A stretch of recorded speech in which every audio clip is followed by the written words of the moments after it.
Aleluia, que bênção. Eu vi um brother aí muito abençoado, um adorador. Eu acho que ele já viu o reggae tocando aqui. O Sócrates está aí. Glória a Deus pela sua vida. Te vi, varão. Ele do seu templo ouviu sua voz e o seu clamor. Ele ouve, o nosso Deus é bom. E eu quero glorificar o Senhor pela vida de todos vocês que estão aqui nessa noite, amém, queridos? Nós estamos numa celebração de Páscoa. Esse não é um culto da rotina, um culto da agenda, mas é uma noite de mesa com o nosso Salvador. Uma noite de alinhamento, de entendimento. E eu quero começar falando para vocês que a Páscoa, ela é muito mais do que uma tradição religiosa, do que um feriado. Ela é um marco espiritual que revela o plano de Deus para as nossas vidas, desde o Antigo Testamento até a cruz, na ressurreição de Jesus.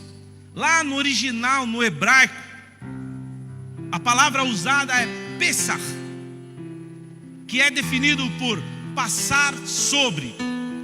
Então nós passamos a compreender que aquele povo que tinha uma aliança com Deus, chega em um determinado momento que não tem como mais viver as circunstâncias que estavam vivendo.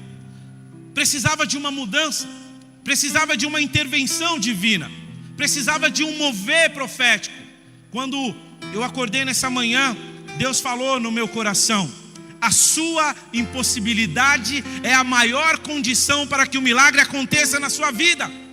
Então receba, meu irmão. Se você está passando por uma situação que é tão difícil, que não tem saída, essa situação é o maior testemunho do milagre de Deus, porque Ele pode, Ele faz. É justamente quando para nós é impossível, Ele faz. A Bíblia diz que o clamor do povo chega até o Senhor. Então esse povo começa a clamar porque estava sofrendo, porque estava sendo ali muitas vezes humilhado, eles estavam passando por muitas batalhas. E Deus levanta um homem, simbologicamente, para poder guiar esse povo durante uma jornada. Vocês conhecem essa história, porém, chega num determinado passo dessa libertação e você vai entender muita coisa na tua vida. Nós estamos caminhando com Deus, nós estamos numa nova jornada. Só que tem coisas que acontecem que você fala: meu Deus do céu, será que é só comigo? Será que é só na minha vida? Eu acho que eu fui sorteado entre milhares para sofrer, para viver, meu Deus, uma batalha tão grande, uma dificuldade tão grande. Tudo para mim é mais difícil. Você olha para você e você fala: Senhor, não é possível que o Senhor não está vendo o que eu estou vivendo. Imagina aquele povo que Deus levanta um libertador, só que o coração do faraó é endurecido e ele não quer liberar o povo. Então a 10ª praga é declarada por Deus e é a morte de todo primogênito na terra, ali naquele território. E o que acontece é que Deus não faz nada sem avisar aos seus profetas. Quem crê nisso? Então nessa noite Deus está te avisando que Ele vai mudar o ciclo da tua vida, que Ele vai mudar a estação que você está vivendo, porque o anjo vai passar sobre. Uma das definições de Páscoa é livramento. Uma das definições de Páscoa é favor de Deus. Uma das definições de Páscoa é alcançar no Senhor aquilo que nós estávamos desejando, mas que não naturalmente conseguiríamos viver. Vocês estão entendendo? Estão gostando até aqui?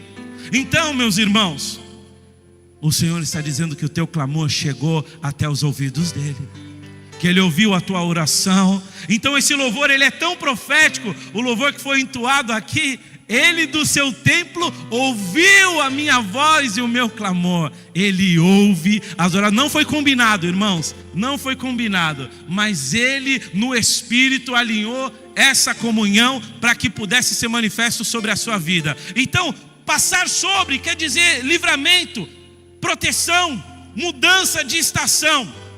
Êxodo capítulo 12, versículo 27 em diante. Vamos fazer a leitura. Abra a sua Bíblia aí, para que não aconteça de você vir ao culto e não abrir a sua Bíblia. Meu Deus do céu, aqui nós somos Bola de Neve Bíblia Church. Êxodo capítulo 12, verso 27 em diante.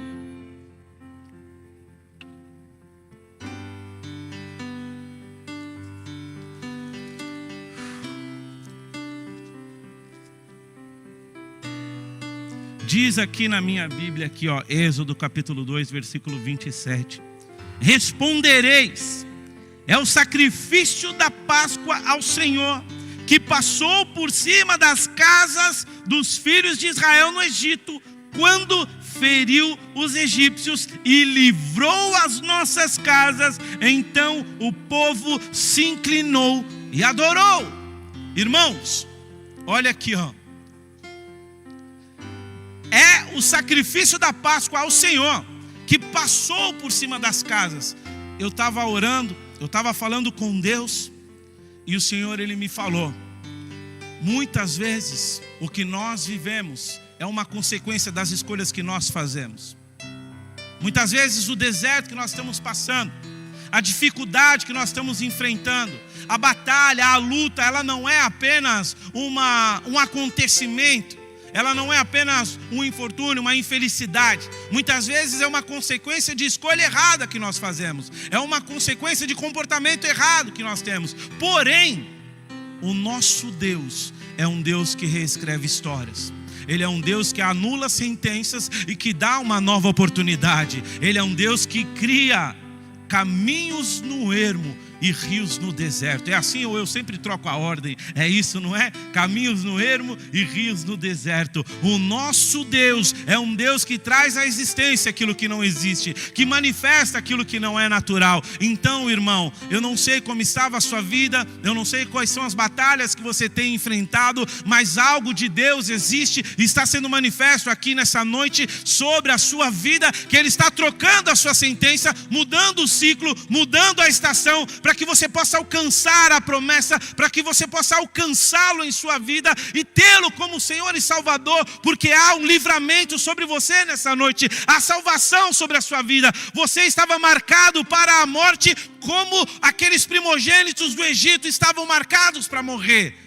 Mas o sangue do Cordeiro sobre a tua vida nessa noite te traz livramento para você poder seguir adiante, para você poder continuar. O Senhor abre uma porta para você que estava clamando, Ele cura aquele que estava enfermo. Irmãos, eu tenho certeza que quando nós oramos ontem naquele leito, aquele rapaz chorou, não foi por conta apenas da oração ou porque nós estávamos ali, porque ele sabia que Deus o estava visitando, ele sabia que Deus estava se manifestando. Então não importa como está a sua saúde, não importa se o médico falou, não tem mais jeito, não muda mais, não tem mais como, olha, a ciência não consegue, a medicina não tem mais recursos. Deus é o médico dos médicos, Ele pode curar, Ele cura, Ele liberta, Ele transforma, e essa é uma noite de cura no nosso meio. Sim ou não, igreja? Dá uma glória a Deus. Aleluia.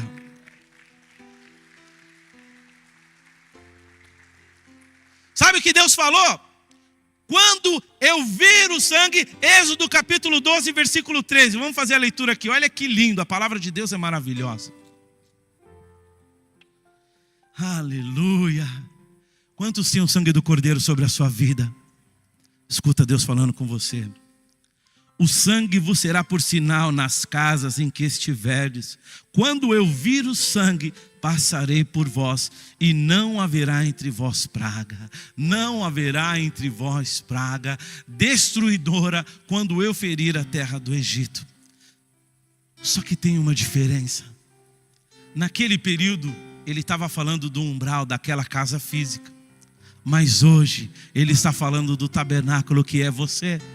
Ele está falando da sua vida. E quando Ele ver o sangue sobre a sua fronte, que é o sangue derramado lá no madeiro, que pagou o preço pelo teu pecado, não haverá mais praga na tua casa. Então, irmão, não importa se era uma maldição geracional, não importa se era algo que você não conseguia vencer, não importa se era algo que você não tinha mais forças, Ele dará um livramento sobre a sua vida e você testemunhará: grandes coisas o Senhor fez por nós, grandes coisas o Senhor tem feito por nós. Essa é a mesa de Páscoa, igreja. Essa é a ceia do Senhor, daqueles que estavam mortos, mas agora estão vivos, daqueles que estavam mudos, mas agora são adoradores pelos feitos do Cordeiro.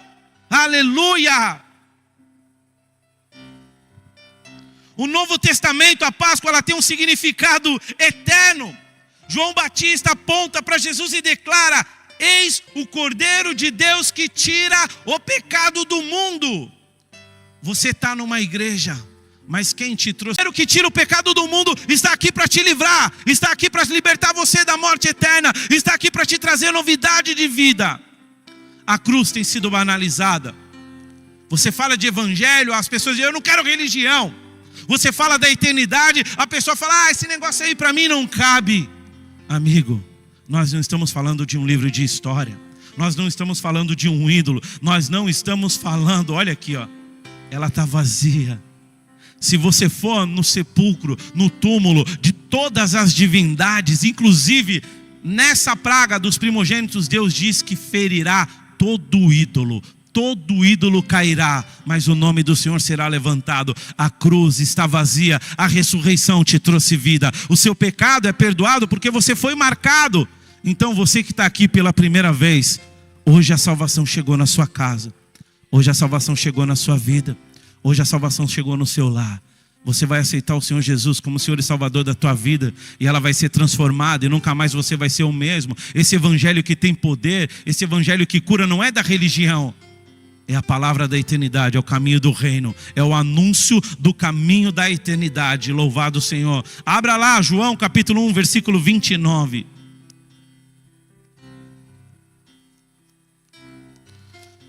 João capítulo 1, versículo 29. Bendito o nome do Senhor, aleluia.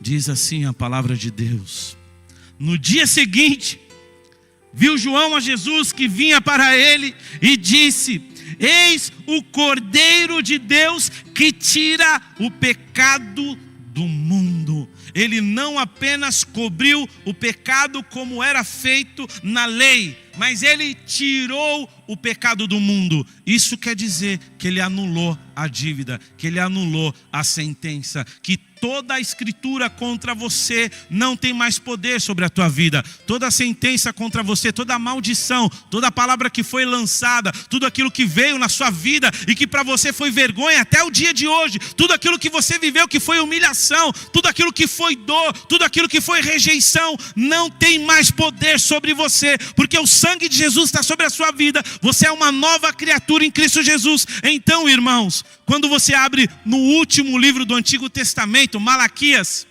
tem uma folha em branco. Essa folha em branco, ela tem um significado, mas para contextualizar aqui o entendimento, Deus está te dando a oportunidade de escrever uma nova história. Deus está dando a oportunidade de você fazer e escolher por um novo caminho, um caminho vivo. É claro que dentro do contexto de Malaquias significa um silêncio, mas para esse contexto de entendimento significa uma nova história que Deus está te permitindo escrever. Olha que lindo, como uma só oferta aperfeiçoou para sempre os que estão sendo santificados. Hebreus capítulo 10, versículo 14, a palavra de Deus diz que com um único sacrifício, o do nosso Redentor, ele aperfeiçoou para sempre. Então, irmão, a salvação é pela graça, ela não vem de obras para que ninguém se glorie. Todos nós estávamos na mesma condição, no mesmo barco, com o mesmo destino selado, mas eis que a dívida foi paga e agora nós somos comprados, nós somos chamados de filhos e co-herdeiros através de Jesus. O nosso nome vai para o livro da vida e agora você recebe do Senhor, irmão, você recebe dele uma chave que vai abrir a porta da eternidade e ele vai dizer para você: vinde benditos de meu Pai, entrai pela morada eterna. Glória a Deus, pegou a chave aí, recebeu sobre a sua vida. Bendito é o Senhor, aleluia. Olha que lindo, no Antigo Testamento o cordeiro, ele tinha que ser sem defeito. Êxodo capítulo 2, versículo 5. Já no Novo Testamento, sem pecado, ele foi separado para o sacrifício. 1 Pedro 1,19. Eu estou só fazendo um paralelo aqui, um paradoxo rapidinho, para você ver a diferença do que estava sendo permitido no antigo e agora o que nós estamos vivendo no novo. O cordeiro era morto. Isso aqui é lindo. O sacrifício da Páscoa, pela lei, o cordeiro ele tinha que ser morto ao entardecer. Êxodo capítulo 12, versículo 6. Abre lá de novo, vamos fazer essa leitura aí, isso é lindo. Êxodo capítulo 12, versículo 6. Diz assim a palavra do Senhor: e o guardareis até o 14º dia do mês, e todo o ajuntamento da congregação de Israel imolará no crepúsculo da tarde. Jesus, ele morre na cruz. A sua morte, ela se dá a hora do sacrifício. Mateus 27, abre lá comigo, é muita Bíblia, correria, vamos lá. Mateus capítulo 27, você vai ver como esse paralelo, ele vai linkar toda a substituição daquele cordeiro que tinha que ser apresentado anualmente por um único sacrifício que te libertou até a eternidade, até a volta do nosso Senhor Jesus. Mateus capítulo 27. Glória a Deus. Eu estou tentando correr aqui, mas é muito texto. Deus do céu. 27, 45 a 50 diz o seguinte: desde a hora sexta até a hora nona, houve trevas sobre toda a terra. Por volta da hora nona, clamou Jesus em alta voz, dizendo: Eli, Eli, lama sabactani. O que quer dizer? Deus meu, por que me desamparastes? E alguns dos que ali estavam ouvindo isto dizia: ele chama por Elias. Mas na verdade, meu irmão, o que ele estava falando ali com Deus é que desde a criação, desde a fundação do mundo, nunca houve separação entre o Filho e o Pai. Mas por conta do nosso pecado, naquele momento do madeiro, houve a separação entre a luz e as trevas, porque a luz não tem pacto com as trevas. E Jesus, ele diz: Eli, ele está dizendo: Pai, por que você me desamparou? Porque ele sentiu a presença se esvaindo pelo pecado. Ele tomou o nosso lugar, ele recebeu sobre si a nossa condenação. Bendito o nome do Senhor. Então nesse horário ele também morre. É o mesmo horário que o cordeiro tinha que morrer. O sangue, ele é um sinal visível, e a fé é um sinal espiritual. No Egito, o anjo da morte, ele via o sangue nas portas e passava por cima. Hoje, pela fé, Deus vê o sangue do cordeiro sobre a sua vida e te livra e te dá livramento, e vem sobre a sua vida e traz novidade para você, para que você possa alcançar as promessas. Romanos 8:1 diz: agora, pois, nenhuma condenação há para os que estão em Cristo Jesus. Aleluia, bendito o nome do Senhor. Irmãos, quando Jesus nos chama à mesa, é uma mesa como essa aqui. Ela é posta a um lugar para você. Não importa se é o seu primeiro dia ou se você está há 50 anos nesse lugar. Quando a mesa é posta, Ele está te dando a honra de se sentar de igual para igual com todos aqueles que estão nesse lugar. Às vezes, e eu sei disso por experiência, você vai olhar para a sua vida, você vai olhar para você, e você não vai se sentir digno. Você vai estar triste por algumas coisas que você viveu, por algumas coisas que aconteceu, e você vai falar: Pai, eu não sou digno dessa mesa, eu não sou digno de me assentar à sua presença, eu não sou digno de me apresentar diante de Ti. Mas sabe o que Ele vai te dizer? Você foi lavado, você foi remido, a sua sentença foi apagada. Eu te vejo como uma nova criatura, eu te vejo com um nome no livro da vida. Então, irmão, Ele te chama de vestes novas. Ele coloca ali, um anel novo no seu dedo, uma veste nova, e Ele fala: vem, se assenta à mesa comigo. E isso é lindo, porque todos nós somos colocados em igualdade diante dEle. Todos nós somos colocados em igualdade diante da mesa. O conceito da Páscoa, ele só é real porque Jesus ressuscitou, a igreja. Porque Jesus ressuscitou. Se Ele não tivesse ressuscitado, todo o contexto da nossa fé não faria o menor sentido. Mas o túmulo dele está lá em Israel como um testemunho para todo aquele que quiser ver. E tem uma placa lá escrita: Ele não está aqui. Sabe por que Ele não está lá? Porque Ele não habita naquele túmulo da morte. A morte foi tragada. Ele habita dentro de cada um de nós, porque nós estamos vivos, nós estamos ressurretos em Cristo Jesus, nós estamos transformados. Nós não estamos agora no celeiro do pecado, na morte. Mas nós estamos agora com Cristo ressurretos para a eternidade. Queridos, quando Jesus, Ele aparece ressurreto, a palavra de Deus diz que aqueles que antes eram seguidores e se tornaram discípulos, não o reconheceram. Eu posso dizer para você que muitas vezes Deus vai se manifestar na sua vida em várias formas e várias expressões. E é possível que num primeiro encontro você não o reconheça, você não o perceba. Porque a luta, a adversidade, a dificuldade, elas geram rigidez em nós. Elas geram um pouco de endurecimento no nosso coração. Elas geram um pouco de incredulidade. Então você está passando por tantas circunstâncias e você olha e fala: cadê Deus? Cadê Deus? É como aqueles homens. A palavra diz que 2 estavam a caminho de Emaús. E aqueles que estavam a caminho de Emaús, Jesus vem ao encontro deles, fala com eles, mas eles não o reconhecem. E por que eles não o reconheceram? E é engraçado porque ele fala: ué, por que vocês estão voltando? Eles ficam indignados. Ué, você não soube que Jesus, o profeta, que ele morreu? Mas irmãos, eu tenho que falar uma coisa com você. Ele disse ou não que ele morreria? Ele disse ou não que ele ressuscitaria? E eles não entenderam. Aí vai caber para você agora, você vai entender um contexto na sua vida. Ele disse ou não: no mundo tereis aflições. Mas ele também nos disse: tem de bom ânimo, eu venci o mundo. Se ele venceu, você também vai vencer. Se ele permaneceu, você também vai permanecer. Tende em vós o mesmo Espírito que houve em Cristo.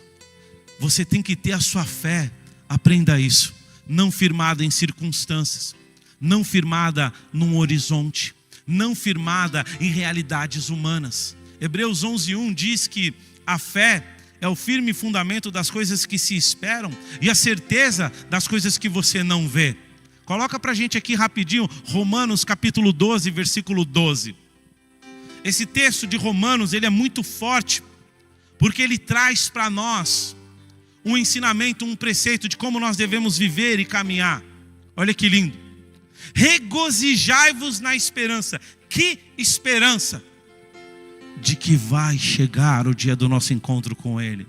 Vai chegar o dia, igreja, em que toda a terra o verá vestido de glória e com alarido todos vão declarar que Ele é o Senhor, todos vão ver e confessá-lo. Mas Ele diz o seguinte: sede pacientes na tribulação. A gente não pode ter a nossa fé firmada em circunstâncias. Ah, hoje eu estou bem. Ah, hoje eu não estou legal. Então você busca quando está bem, quando não está legal você não quer. Você não pode caminhar por circunstância. O povo que estava no Egito, escravo, foi liberto, mas no caminho até a terra prometida se perdeu na murmuração, se perdeu na reclamação. Desejou o Egito, vendo Deus se manifestar todos os dias no seu meio. De noite uma coluna de fogo os guiava, e de dia uma nuvem os protegia. Maná dos céus, codornizas, e mesmo assim a terra se abriu, e muitos daqueles que ali estavam foram engolidos por ela, porque murmuraram, não tiveram fé e blasfemaram contra aquilo que Deus estava fazendo. Vocês estão entendendo aqui? Somente a geração que sofreu a metanoia. Romanos capítulo 12, versículo 2. Coloca aqui pra gente, por favor. Somente a geração que sofreu a metanoia foi a geração que entrou e possuiu a promessa. Porque uma coisa é você ter uma promessa, outra coisa é você possuir a promessa. Olha o que diz aqui, ó. E não vos conformeis. Essa conformação é no sentido de tomar a forma, é no sentido de se tornar semelhante. Então ele está dizendo: e não se torne semelhante com este século, com os incrédulos, com aqueles que não acreditam, com aqueles que não buscam, com aqueles que desdenham. Não fique como eles, mas transformai-vos pela renovação da vossa mente. Mente, lá no grego original, é nous. E nous quer dizer a capacidade para compreender contextos espirituais. A capacidade para discernir contextos. Então, meu irmão, se você não experimentar a transformação de mente, até mesmo a glória que Deus manifesta na sua vida não vai te impactar a ponto de você viver novidade de vida. A salvação, você quer ver como a glória de Deus se manifestou hoje na sua vida? Eu tenho certeza. Você levantou, você pôde tomar o seu café, você pôde tomar um banho, você tinha um lar, você tinha uma família, você teve uma roupa para vestir, você teve pão. Muitos de vocês tiveram um almoço em família, tiveram ceia com as suas famílias. Muitos de vocês tiveram um encontro. Vocês acordaram com saúde, puderam dirigir o seu carro, a sua moto, caminhar na praia, puderam se comunicar com os seus amados, mandar um WhatsApp. Isso é um favor de Deus sobre a sua vida. Deus te deu mais um dia. Deus te deu a chance de acordar nesse domingo de Páscoa e seguir no projeto da tua vida. Sabe que o judeu acredita? Que todos os dias que você acorda, Deus te dá a capacidade de seguir adiante. Então, se você achava que não conseguia permanecer, estou aqui como homem de Deus dizendo na sua vida, isso não vai te parar. Não é o fim, não vai paralisar, não tem uma âncora na sua vida, mas você vai seguir adiante porque Deus te trouxe nesse dia, Deus te deu saúde nesse dia, Deus te deu vida nesse dia. Irmão, tem propósito de Deus para a sua vida. Você não é alguém de uma religião, você não é apenas alguém que faz parte de um grupo. A obra de Deus na sua vida é um caminho para a eternidade, mas tem um propósito através do seu dom, através do seu talento, através de tudo aquilo que Deus entregou única e exclusivamente para você manifestar. Amém ou não? Estão entendendo aqui? Então, queridos, se você viver a transformação da mente, a metanoia, o texto diz que você vai experimentar a boa, a perfeita e a agradável vontade. Sabe por quê? Porque você vai se tornar um contemplador da glória de Deus. Você vai conseguir ver como tudo na sua vida é um favor de Deus. Como a sua saúde é uma bênção. Vai lá na UTI, vê aquelas pessoas que não podem caminhar. Vai lá na UTI, vê aquelas pessoas que não conseguem falar. Olha para uma mãe que está lá com um filho internado. Olha para um pai. Olha para alguém que não teve pão. Olha para alguém que não tem uma família, olha para alguém que não teve teto e olha para você, querido, lavado, remido, celebrando num culto de Páscoa, com uma mesa de ceia, adorando ao Cordeiro, celebrando ao Cordeiro. Será que vocês podem dar um glória a Deus? Será que vocês podem glorificar o Senhor?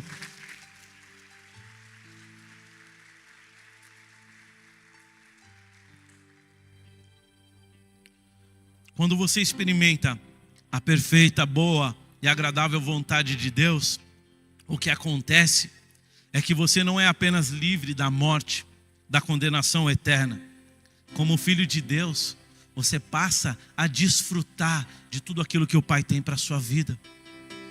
A família é uma bênção do Senhor. E Deus vai te dar uma família linda. Deus vai instruir e vai alicerçar e fortalecer o seu casamento. Vai instruir os seus filhos. A palavra diz, instrua a criança no caminho que ela deve andar. E quando grande não se desviará. O pai, ele vai ter alegria no seu filho, no seu legado, na sua posteridade. Quando você entra no caminho da eternidade, irmão, a adversidade, você não está imune, mas também você não é paralisado por ela. As circunstâncias não têm tanto poder sobre você.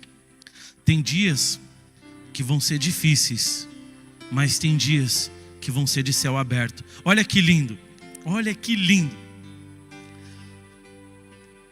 A cruz, ela não era para Jesus, ela era maior, não cabia nele.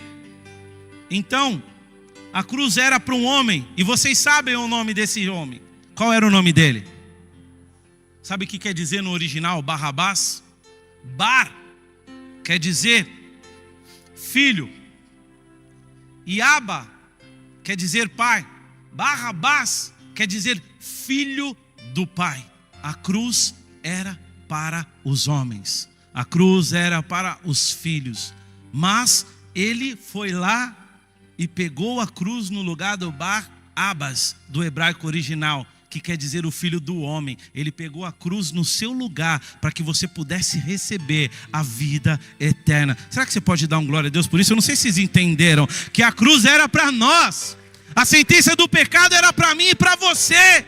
Barrabás, Bar é filho, Abba, pai. Ele tomou o nosso lugar, igreja.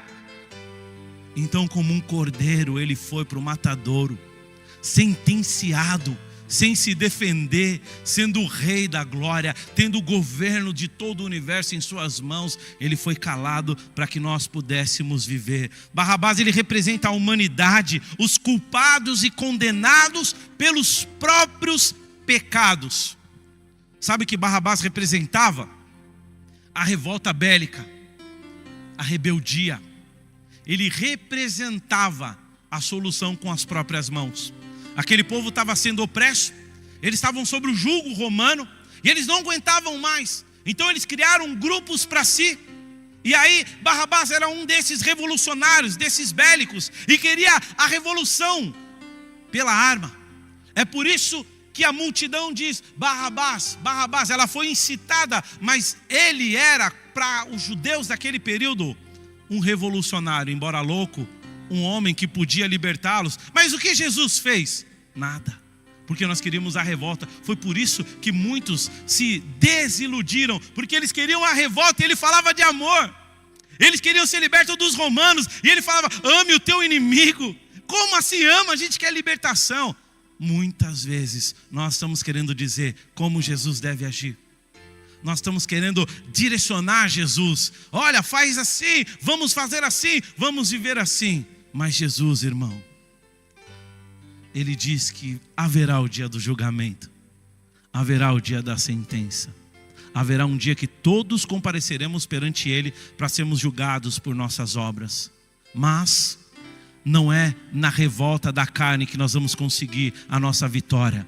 É na entrega do Espírito, é na entrega da vida eterna. Olha o que diz em Isaías 53, 5. Abre para a gente aí, Isaías capítulo 53, verso 5. Já estou acabando, hein? Glória a Deus. Estamos dentro do horário, aleluia. Ô Luizão, você colocou o relógio tão longe que eu estou vendo 50 números ali.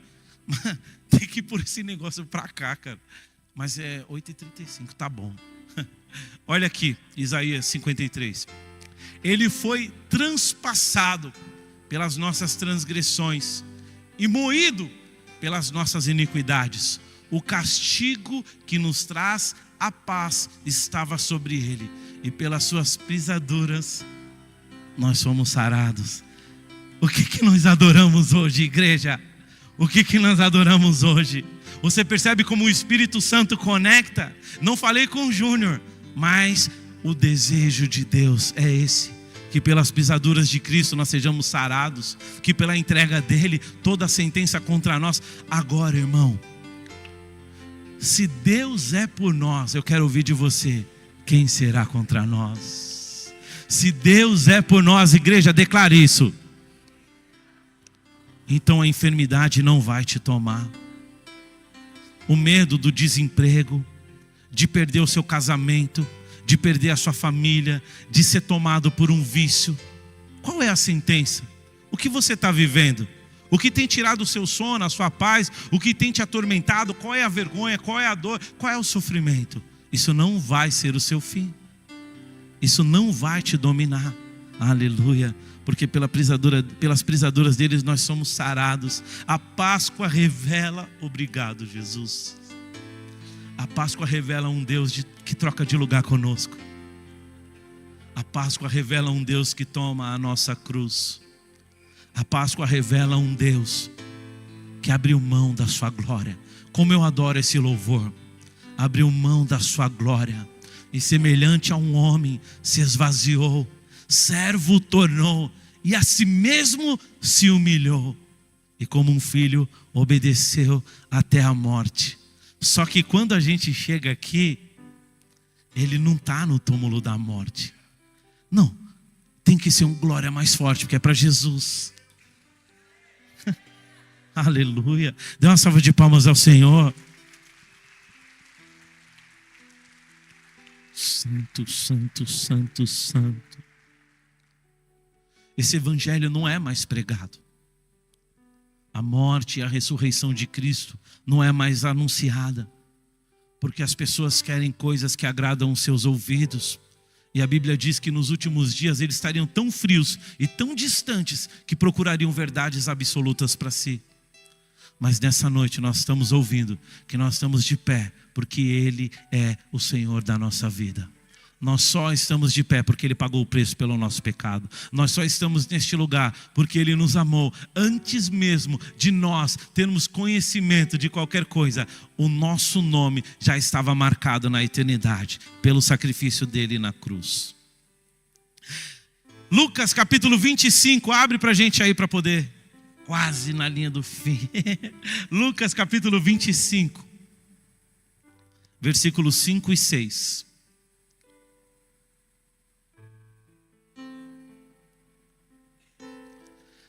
Esse texto diz que as mulheres foram procurar o túmulo, foram procurá-lo. Só que quando elas chegaram lá, alguma coisa aconteceu. Olha aí. Estando elas possuídas de temor, baixando os olhos para o chão, eles lhes falaram: por que buscais entre os mortos o que vive? Igreja, elas foram possuídas de temor. Você consegue imaginar como estava o coração daquelas mulheres? Você consegue imaginar como estava o coração deles? Nós sabemos que Ele ressuscitou, ela sabia da palavra, mas o coração deles estava atemorizado. O coração delas, muitas vezes somos nós. O nosso coração, ele fica atemorizado diante da circunstância. Mas você nunca ouviu aquele jargão do crente? E esse nos cabe? Quem tem promessa de Deus não morre, irmão. Tem promessa aí na sua vida? Tem promessa de Deus para você? Tem promessa, então não vai morrer. Não vai acontecer, sabe por quê? Se o corpo humano, carnal, chegar ao fim dos seus dias, o corpo glorificado te espera por toda a eternidade com Ele. Não tem mais morte sobre aquele que está em Cristo Jesus, porque no abrir e fechar de olhos, a glória da eternidade se manifesta sobre nós, igreja. Onde está a morte, o teu aguilhão? Onde está a morte, a tua vitória?